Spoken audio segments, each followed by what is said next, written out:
लोग दिखाना चाहते हैं जो जेनोसाइड हुआ था हैदराबाद में, बहुत कम लोगों को पता है इसके बारे में। और सर सबसे पहले आपकी रिसर्च के बारे में जानना चाहूँगा सर, अगर थोड़ा सा फिल्म के बारे में बताया, आपकी रिसर्च के बारे में बताया, और कितनी डिफ़िकल्टीज हुई during shooting and during research. हमने तो ये सिनेमा के बारे में सोचे सो तारीख थी वो 27 जनवरी 2022, जिस दिन मैं तिरुपति लॉर्ड बालाजी का दर्शन के लिए गया था। जैसा ही टचडाउन हुआ रेनीगुंटा एयरपोर्ट पे प्लेन का फर्स्ट व्हील, रजाकार बोल के वेरी स्ट्रांग इंट्यूजन आया। तो रजाकार ऐसा कोई नया चीज़ नहीं है, हम तेलंगाना वालों के लिए तो बचपन से सुनते हुए आ रहे हैं रजाकार रजाकार बोल के, क्योंकि हम तो गांव वाले हैं। गांव में भी बहुत सारे जो डिमोलिश किया गया, ब्लास्ट किया गया रजाकारों के वजह से या उनके द्वारा, वो सब भी हमको देखे सोए और जानकारी है। वहाँ से बचपन से ही रजाकार के बारे में वो सोच है। लेकिन वो 27 जनवरी 2022 के दिन ये जो स्ट्रांग इंट्यूजन लॉर्ड बालाजी ने दिया बोल के मैं समझता हूँ, उस दिन से शुरू हुई। 6 महीने का रिसर्च हुई पूरा स्टोरी के, मतलब पूरा सिनेमा स्टाइल में लेके आने के लिए। 120 के ऊपर किताब पढ़े हैं, एक एक किताब पूरा first page to last page पढ़ के उसमें से पूरा निकाला गया इसका स्टोरी, स्क्रीन प्ले और स्टोरी। और बनाने से पहले तो हम ये सीक्रेट ही रखना चाहे, लेकिन समहाउ इट गॉट लीक्ड। पहला चीज़ क्या है मैं बोलता हूँ, हैदराबाद में तो बहुत ब्यूटीफुल पैलेसेस है, उसमें बेस्ट पैलेस चौमल्ला पैलेस और एक फलकनामा पैलेस जो 5 स्टार होटल है। अभी पहला चीज़ तो हम कहाँ फेल हो गए, चौमल्ला फलकनामा पैलेस देते ही नहीं बोले शूटिंग के लिए। वही उससे पहले सीतारामम करे, उससे पहले बहुत सारे सिनेमा करे, वो दिए, लेकिन हमारे लिए नहीं देते बोले, क्योंकि हम रजाकारों के बारे में सिनेमा निकालने वाले हैं। वो लोग गूगल करे कहीं Gudur Narayan Reddy is producing Razakar, actually जब तक अनाउंस भी नहीं करे, लेकिन लीकेज हो गया। वहाँ से शुरू हुई। हमको ये महीना जो 4 तारीख तक इसका सर्टिफिकेशन मिला, तब तक इतने तकलीफ उठाए। पहले जो सत्ते में थे, जो तेलंगाना स्टेट गवर्नमेंट था केसीआर का, वो जो टीआरएस बोल के फिर बीआरएस कर लिया, बहुत ही उचका देश में वो करूँगा ये करूँगा, लेकिन राजनीति तो यहाँ बात करेंगे नहीं। उन्होंने बहुत तकलीफ दिया, क्योंकि उनको वो सोचा कि हम उनको दोषी बना के सिनेमा में बताने वाले हैं, लेकिन उनको दोषी एक ही तरीके से है, वो भी बहुत बड़ा दोषी है वो, कि निज़ाम जिन्होंने अपना ही प्रजाओं पे बलात्कार करवाया, अपना ही लोगों को मरवाया मज़हब बदलने का कोशिश में, उसका मकबरे पे जाके माथा टेक किया। हम नहीं जाते, निज़ाम का मकबरे पे माथा टिकाते नहीं। अगर हो रहा बोलो तो, अगर निज़ाम का बाप है, वो पिताजी है उनका पिताजी मीर महबूब अली पाशा के अगर मकबरे पे जाके बोलते हम टिका के आते, क्योंकि बहुत अच्छा था, वेरी सूफी पर्सनालिटी, हिंदुओं को बहुत मदद किया, कोई हिंदू को हार्म नहीं करा। लेकिन ये भूख के वजह से, राज्य आकांक्षा बोलते हैं ना, जो देश बनाना चाहा, तुर्किस्तान का भूखी में और उस पैसे में इन्होंने अपना ही लोगों को मर्डर करवाया, रेप करवाया। तो वो पापी का रूप से हम देखते हैं, और कोई दूसरा मजहब के रूप से नहीं देखते। वो सिर्फ Mir Osman Ali Pasha and Qasim Rizvi, the villain of the movie Qasim Rizvi. हम इनके ऊपर ही हमारा गुस्सा है, इनको बाहर लेके आके लोगों को, दुनिया को बताना है, उस इतिहास के पन्नों को आप जैसे नौजवानों के सामने रखना है, ताकि आप और आपके बच्चे पोते, आने वाले पीढ़ियां सुकून से, शांति से रहना है, गंगा जमुना का तहजीब से जीना है। कोई इसमें उचक के मैं वो करूँगा ये करूँगा बोले ऐसा नहीं, सब भारत माता के बच्चे के जैसा जिएंगे इधर। वो है हमारा इंटरेस्ट, वो है हमारा इंट्यूजन, वो है हमारा love for the present day kids. Because हम तो फादर ग्रैंडफादर का उम्र के, तो हमारा क्या रहता, बच्चों के ऊपर ही प्यार रहता ना। हमारे देश के बच्चे आज 100 करोड़ लोग आज जवान बच्चे हैं, तो उनको नहीं मालूम है, वो पढ़ने के लिए भी उनको पेशेंस नहीं है, गूगल करके देखने को भी पेशेंस नहीं है। लेकिन एक सिनेमा के रूप में लेके आके अगर उनके सामने रखे, वो भी अच्छा क्वालिटी सिनेमा, एक एक कैरेक्टर में जिए हैं। ऊपर वाला ने क्या करा, इनको एकदम जीवित करके वो कैरेक्टर को उनसे करवाए, एक एक ऐसा इमैक्युलेट काम करे। ये सरदार वल्लभ भाई Patel, the protagonist, the man who has unified the whole country. उस जमाने में 565 प्रोविंसेस रहते थे अपने को आज़ादी मिलने से पहले। 20 प्रोविंस पाकिस्तान में गए, 545 प्रोविंसेस थे इसमें रजवाड़े, उसमें से 3 बच गए थे, 542 मिल गए बेग अनकंडीशनली, जैसा इंडिपेंडेंट कंट्री होगा उसमें मिल गए। मिलने के बाद 3 थे, एक था कश्मीर, एक था दूसरा था जूनागढ़, तीसरा था हैदराबाद। तो कश्मीर में आपको क्या हुआ मालूम है? पाकिस्तान इंडिया सेपरेट होते ही पाकिस्तान वाले आके उधर हमला करके आधा ले लिए, ले लेके POK कर लिए। वो राजा हरि सिंह आके फिर गवर्नमेंट ऑफ इंडिया के पास आया, वो बोले फिर अरे ठीक है भाई मिलिट्री भिजाए उसको वहाँ तक, जहाँ तक हमला हुआ वहाँ तक ही रोक दिए। फिर वो विलीन हो गया, प्लेबिसाइट में जूनागढ़ इंडिया में विलीन हो गया। नेक्स्ट था, ये सब चीज़ सरदार वल्लभ भाई पटेल की वजह से।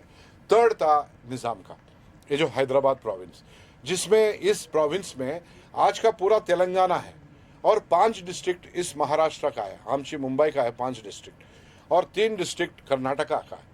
तो इन जगहों का लोगों को भी बहुत सारे तकलीफ हुए। आपको एकदम बहुत ही इंटरेस्टिंग बात बताता हूँ। आज जो कांग्रेस के जो राष्ट्र के अध्यक्ष है, जो मल्लिकार्जुन खड़गे जी, उन्होंने जब 7 साल के उम्र में थे, उनके सामने उनके माताजी को और बहन को रजाकारों ने जलाया जिंदा। आप कभी भी उनसे पूछ सकते। उन्होंने इन मीडिया इन कैमरा वो बोले हैं अभी इस बीच में 6-8 महीने पहले कि हमारा माताजी को और बहन को हमारे सामने मार दिए गए बोल के वो बोले थे। तो इतने बहुत सारे हैं, 60,000 रेप्स, 2 लाख मर्डर्स किसको बोलते हैं? वो राजा अपना ही प्रजाओं पे इन्फ्लिक्ट किया, तो उनको दोष बना के आपके सामने ला रहे। और फिर रजाकार फिर इस दुनिया में कहीं भी पैदा नहीं होना, क्योंकि कोई भी देश का अध्यक्ष हो या राजा हो अपना ही प्रजा के ऊपर बल प्रयोग नहीं करा। बस सर आपसे जानना चाहूंगा, सरदार वल्लभ भाई पटेल ने बहुत बड़ी भूमिका निभाई थी पूरा देश साथ में लाने में। सर कितना प्राउड फील हो रहा है उनका किरदार निभाते हुए, अगर और थोड़ा सा बताएं कि क्या क्या रिसर्च करनी पड़ी और एज अ ह्यूमन क्या सीखा आपने उनके किरदार से? सर रिसर्च तो बहुत कुछ हेल्प की है मेरे प्रोड्यूसर साहब ने और डायरेक्टर साहब ने। हाँ, आइडल मेरे थे वो शुरू से आज तक हैं। अलग अलग आइडल्स होते हैं सबके, किसी का गांधी जी हैं, किसी के नेताजी थे, पर मेरे आइडल वो थे। और अगर वो रोल मुझे प्ले करने का मौका मिला तो इससे बड़े सौभाग्य की बात ही नहीं है मेरे लिए। और इन्होंने मुझे चुना वो रोल प्ले करने के लिए, जबकि ज़्यादातर मैंने नेगेटिव रोल्स किए हैं। तो मेरे लिए तो ये एक बहुत बड़ा चैलेंज था। अब मैंने क्या परफॉर्म किया कैसे, वो तो आप देख के बताएंगे कि मैंने क्या किया है, तो ज़रूर देखिएगा। अच्छा लग रहा है sir. Thank you so much. Makaran sir आपसे जानना चाहूँगा कितना इजी या डिफिकल्ट है, और जैसे सर ने कहा कि यूथ को इस चीज़ के बारे में पता चलना चाहिए ताकि इन फ्यूचर जो ऐसा कोई रजाकार पैदा ना हो कि इस तरह का जेनोसाइड हो, अगर उस बारे में कुछ शेयर करें और थोड़ा सा अगर किरदार के बारे में बताएं सर। मैं पहली बात तो ये मुझे लगता है कि गुडूर सर जो है एक तो राजनेता है और वो वहाँ से हैं, तो उनका एक भावनात्मक उद्रेक है, वो जो एक है, अब विस्फोट है वो। मैं अभिनेता हूँ, तो अभिनेता एक कलाकार जब होता है उसके पास किरदार आता है, तो किरदार ही उसको एक सशक्त कलाकार के रूप में उसको निभाने के बाद वो बनता है। तो मेरे लिए चैलेंजेस तो ये थे कि आप इतिहास का किरदार करो और जिसके बारे में उतनी मालूमात नहीं थी। निज़ाम हम कहते हैं, लेकिन ऐसा ध्यान में नहीं आ रहा था कैसे दिखते हैं, कैसे बोलते हैं, कैसे चलते हैं। और फिर रिसर्च जब शुरू हुआ, जब बातें हुई स्क्रिप्ट को लेकर कि क्या है, धीरे धीरे समझ में आया कि इतना सबसे संसार का अमीर आदमी, मतलब एक टाइम पर दुनिया का सबसे अमीर आदमी घोषित किया गया था टाइम मैगजीन 1937 में, और वही आदमी आपको साकार करना है। और उसके साथ ये भी बताया गया कहीं कि ये कंजूस आदमी है। मतलब बड़ा मज़ा आया मुझे कि क्या कंजूसी बाद में सबसे दौलतमंद बनता है। तो ये बातें सोच रहा था, लेकिन क्रूर कहाँ से हुआ? सबसे लिखा पढ़ा है, साहित्य प्रेमी ऐसा आदमी अचानक से धर्मांध होकर जब एक धार्मिक राष्ट्र बनाने के पीछे पड़ जाता है तो क्या होता है। तो ये जब रिसर्च करते रहा, एक बतौर एक्टर इतना ज़रूर मैं कहूँगा कि खुद को निज़ाम की भूमिका में, खास करके उसका जो एक आखिरी सीन है जहाँ ऑपरेशन पोलो के बाद उसे निज़ाम उसे अपना हैदराबाद विलय करने पर मजबूर हो जाता है वो, तो वो अपने डेक्कन रेडियो स्टेशन में चला जाता है। तो वो उतर कर जब चलता है तो मैं बतौर एक्टर मुझे अचानक से लगा कि ये 6 पुश थे उसके पहले, ये 7वां था। तो असफ जाही के लिए उसका मतलब ये तो फेलियर हो गए ये खुद, और अपनी नज़र में भी फेलियर हो गए। तो वो पूरा फेलियर लेके मैं जब वो सीढ़ियाँ चढ़ा डेक्कन रेडियो की, और डेक्कन रेडियो के सामने जब बैठा और वो एक आखिरी स्पीच देता है अपने प्रजा को, रियाया को, और कहता है अमन से इसको एक्सेप्ट करो, ये जो स्पीच था वो करते समय मुझे बतौर अभिनेता मुझे ऐसा लगा कि मैं निज़ाम बन गया हूँ। तो मुझे डेफिनेटली प्रोड्यूसर, डायरेक्टर, राइटर का अपना कारण होता है। मेरा एक एज एन इंडियन डेफिनेटली एक कारण ज़रूर रहेगा कि इतिहास, वो इतिहास जो लोगों को नहीं पता है, और एक ये भी बात कहना चाहूँगा कि वो इतिहास है, तो वो ऐसा नहीं है कि हम हमारे मुसलमान लोगों के भाइयों के ख़िलाफ़ कुछ बोल रहे हैं। इतिहास में जो घटा है, जैसे हम गांधी फिल्म बनी थी तो अंग्रेज़ों ने जो अत्याचार किए थे वो बताए थे, और फिर अंग्रेज़ों ने ही वो फिल्में देखी थी, और इसलिए मुझे नहीं लगता कि उसको लेके किसी ने कुछ सोचना चाहिए। तो एज एन एक्टर मुझे लगता है कि ये किरदार मैं कर पाया क्योंकि इन्होंने बहुत सारे पैसे लगे। एक होता है ना कि आप जिस फिल्म में काम करते हो, ख़ास करके इतिहास यदि जुड़ा हो या माइथोलॉजी हो, तो उसमें बहुत पैसा खर्च करना पड़ता है। सबसे पहली बात तो है कि पैसा खर्च करना पड़ता है। बड़े एक्टर लो तो और पैसा सब कुछ हो जाता है, तो लेकिन पैसा जो प्रोडक्शन का होता है वो कम नहीं होता।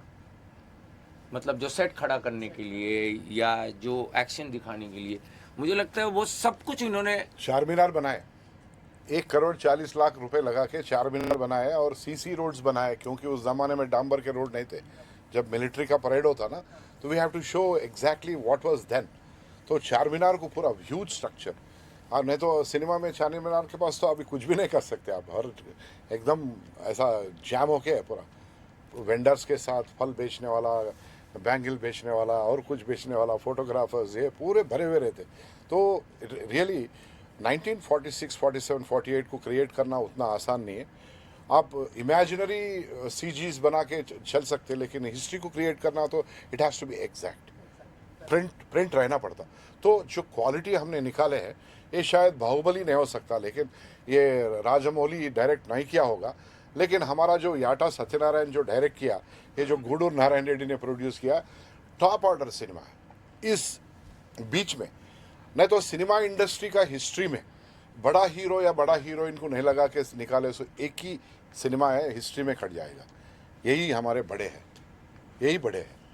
आज इन्हीं के यही फाउंडेशंस है जो इस सिनेमा को खड़ा के प्रजा के बीच में लेके जाके हर एक का आंख खोलने का और उनको उत्तेजित करने का जो कोशिश इन्होंने किया। एक एक कैरेक्टर में वो जिए हैं, जी के उस कैरेक्टर का वैल्यू को एनहांस किए, ताकि आप लोगों का अच्छा ही हो कल का। सर आपसे जानना चाहूँगा, जैसे कि सर ने कहा कि बहुत ही डिफिकल्ट था पूरा सेट रिक्रिएट करना, सबके सामने इन चीज़ों को लाना। एज अ विलन कितना इफेक्ट किया जो मतलब उस समय उन्होंने किया था, आपने तो खुद फील किया होगा एज एन एक्टर, अगर कुछ शेयर करना चाहे सर इस बारे में, और क्या क्या रिसर्च करनी पड़ी एज एन एक्टर? कोई भी काम जिसमें चैलेंज ना हो, एक्साइटमेंट ना हो, उसमें वैसे भी मज़ा आता नहीं है, वो वैसे भी बोरिंग हो जाता है। और मैं वैसे भी एक लालची और भूखा एक्टर हूँ। मैं हमेशा सोचता हूँ कि ऐसा कुछ करूँ जो थोड़ा अलग हो। वो थोड़ा अलग चुनने के चक्कर में थोड़ी मेहनत ज़्यादा करनी पड़ती है, थोड़ी रिसर्च ज़्यादा करनी पड़ती है, थोड़ी जान ज़्यादा कमानी पड़ती है।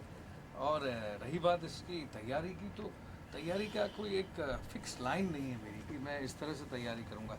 कभी कभी किसी रोल के लिए मैं कवालियाँ सुनने लगता हूँ, कभी कभी मैं पॉप म्यूज़िक सुनता हूँ, कभी कभी मैं लोमड़ी को देखने लगता हूँ। घंटों में जो है किसी एक चैनल पे जो है लोमड़ी देखता रहता हूँ। तो वो पागलपन करना पड़ता है, क्योंकि आपको पता ही नहीं रहता है कि आपको किस जगह से कहाँ सुर मिल जाएगा।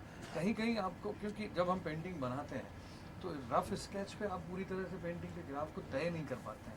जब वो फाइनल हो जाती है तभी पता चलता है कि कुछ अच्छा बना कि कुछ ख़राब। तो इनिशियली आप ट्राई करते हो, आप सोचते हो चलो ये रंग डालता हूँ, फिर ये रंग डालता हूँ। अभिनय की भी तैयारी कुछ इसी तरह की होती है, बट वो बड़े मज़े की तैयारी होती है। तो तकलीफ़ की जगह मैं उस शब्द को रिप्लेस करके लाऊंगा चैलेंजेस। तो चैलेंजेस अगर लाइफ में भी ना हो तो लाइफ भी मोनोटोनस हो जाएगी। तो वो मुझे चैलेंजेस लेने में भी मज़ा आता है, और मैं वैसे भी पर्सनली भी बहुत जल्दी बोर होता हूँ, अपने आप से भी जल्दी बोर होता हूँ, अपने कपड़ों से भी बोर होता हूँ, अपने लुक से भी बोर होता हूँ। तो जिसको अपनी पर्सनल लाइफ में इतनी बोरियत होती है, उसको रोल्स में तो ज़्यादा बोरियत होती है। इसलिए मैं चाहता हूँ और मैं ऐसे ही रोल चुनता हूँ जिसमें मज़ा आए। बात रही क्रूएलिटी की जो आप बता रहे हैं, ये सब साइकोलॉजिकल गेम है। जितना आप अपनी साइकोलॉजी के साथ, अपनी सोच के साथ खेलोगे, उतना वो क्रूएलिटी, वो बारबेरियननेस, वो हार्शनेस वो पैदा हो जाती है, और वो आपके चेहरे में, वो आपकी बॉडी लैंग्वेज में, वो आपके जेस्चर्स में, पोस्चर्स में बाय डिफ़ॉल्ट आने लगती है। बहुत ज़्यादा उसके लिए कुछ नहीं करना होता है, सिर्फ सोच को एक दिशा में ले जाना होता है। वही मैंने किया। और सर, मैं आपसे जानना चाहूँगा, जब भी इतिहास के पन्नों को फिल्म मेकर अपने फिल्म में उतारते हैं तो दोहरी मार झेलते हैं, एक राजनेता की तरफ से, एक CBFC की तरफ से। आपके लिए कौन सा चैलेंज ज़्यादा रहा? मैं राजनीतिक आज होके आज बीजेपी पार्टी में हूँ, लेकिन 40 साल गए, 40 साल कांग्रेस में रहा। मैं एक जिम्मेदार आदमी जिस एरिया से, जिस हैदराबाद से हूँ मैं, तो उधर जो इतने बुरे चीज़ हुए वो मैं शोकेस करने का जिम्मेदारी मेरे कंधों पे लिया। भारत माता का बच्चे का जैसा लिया, भगत सिंह का भाई का जैसा लिया, लेकिन मैं एक पार्टी, एक मज़हब, एक प्रांत का आदमी के जैसा नहीं लिया। मैं इस देश का फर्स्ट, हम सिटीज़न ऑफ इंडिया है ना, सिटीज़न ऑफ हमारा गांव का तो नहीं बोलते। तो as a citizen of this country, I thought it is my responsibility to showcase what I know about my place, and where what has happened is something very unusual, where nowhere it has happened like that. No king has inflicted such injuries or hurt them irreparably like Nirbhaya से भी 60,000 निर्भया हुआ उधर, 2 lakh murders हुए।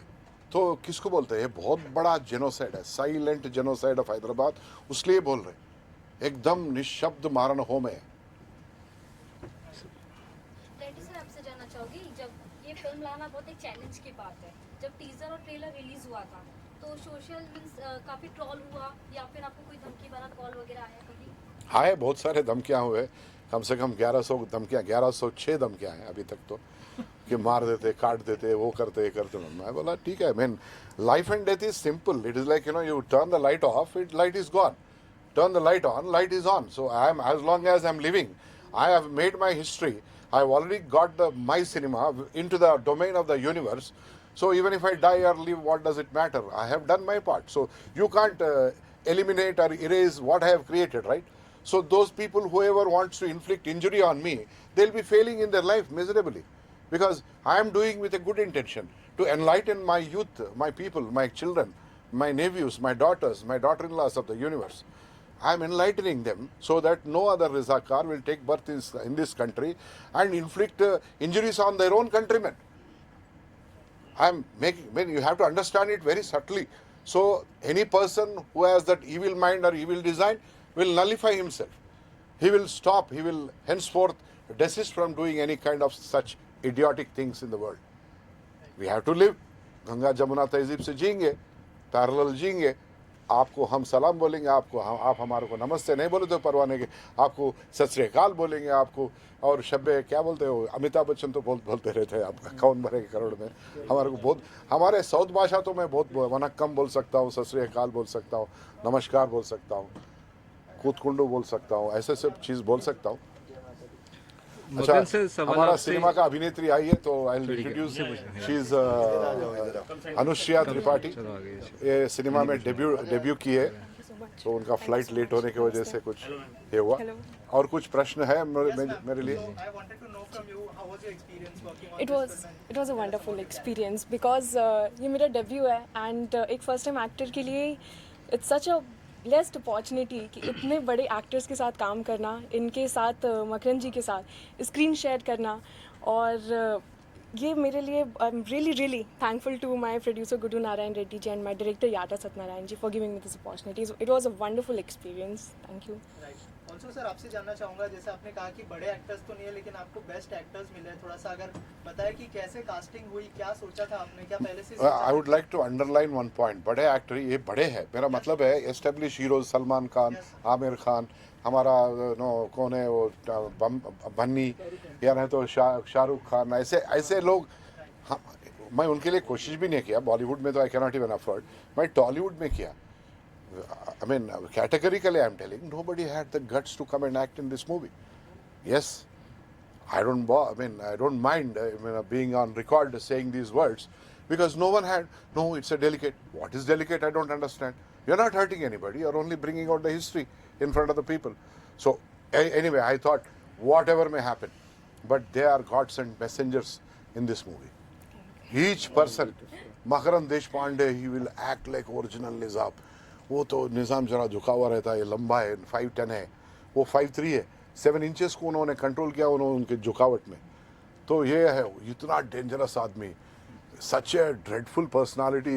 मतलब जो अपन शोले के बारे में सुनते हैं, बच्चे सो जाओ नहीं तो गब्बर आ जाएगा, बच्चे सो जाओ कासिम रिजवी आ जाएगा. मैं एक बात बताऊं आपको, मेरे को ना अक्सर ये बोलते थे कि राज, कासिम रिजवी का अगर डीएनए चेक करवाया या तेरा डीएनए चेक करवाया ना तो मैच हो जाएगा. तो ये बहुत बड़ा कॉम्प्लीमेंट है अपने आप में.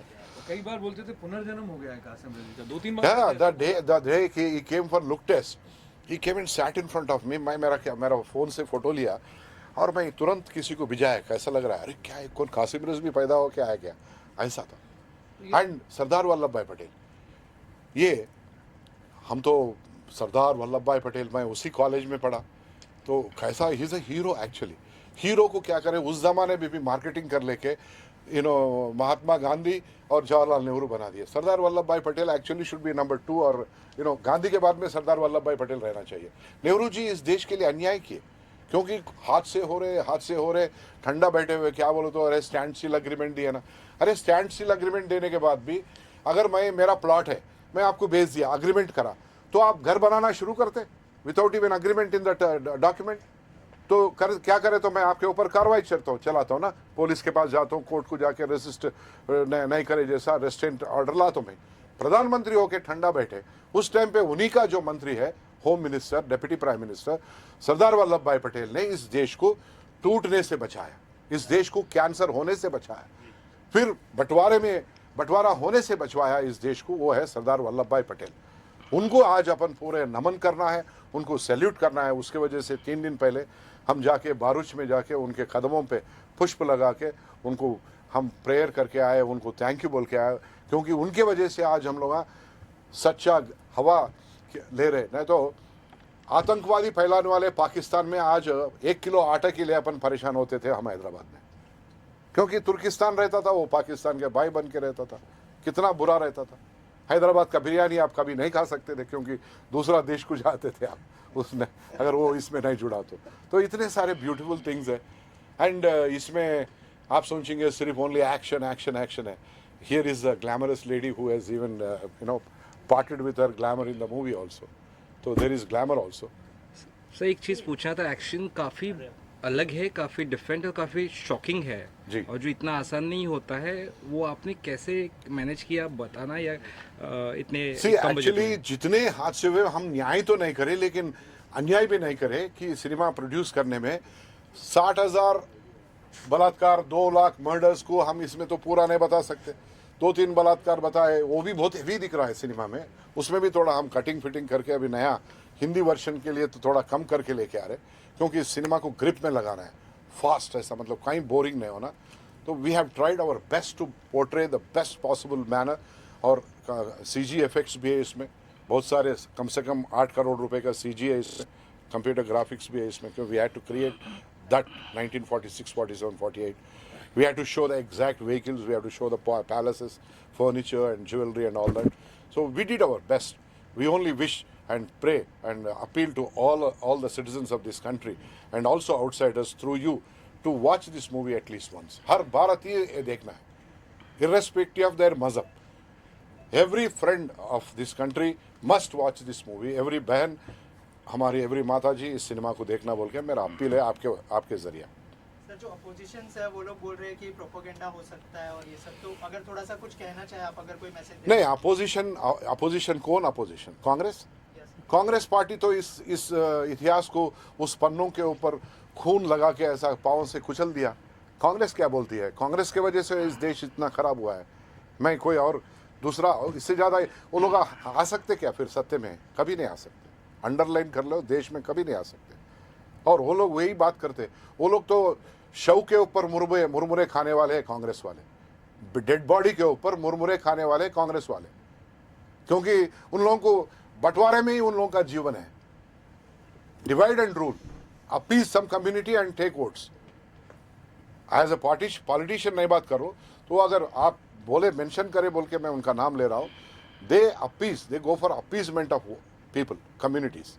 Here, if you talk about I am a BJP guy, I don't appease anybody. I say मैं धर्म के लिए करता हूँ, सनातन धर्म का रक्षा मेरा जिम्मेदारी है। मैं भारत माता का बच्चा, country first, party next, person last, हमारा वो है। आपका क्या है? Family first, country next, person last.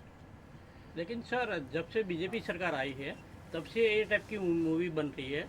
Congress के टाइम पे ऐसी मूवी क्यों नहीं बनती? क्यों नहीं बनते बोलो तो कांग्रेस वाले तो वही पार्टी के है ना, कांग्रेस वाले तो वही MIM के हैं, अपीजमेंट पार्टी है वो, सूडो सेकुलर पार्टी है। कहाँ है, कभी सीधा खड़ा है क्या? आज आके कोई राहुल गांधी आके वो करता है, ऐसा थोड़ी है। तो I don't want to deviate from the cinema, so please let us stick to the cinema only. Okay sir, thank you. फिर बिरयानी खिलाएंगे, सक्सेस करिए। Thank you very much.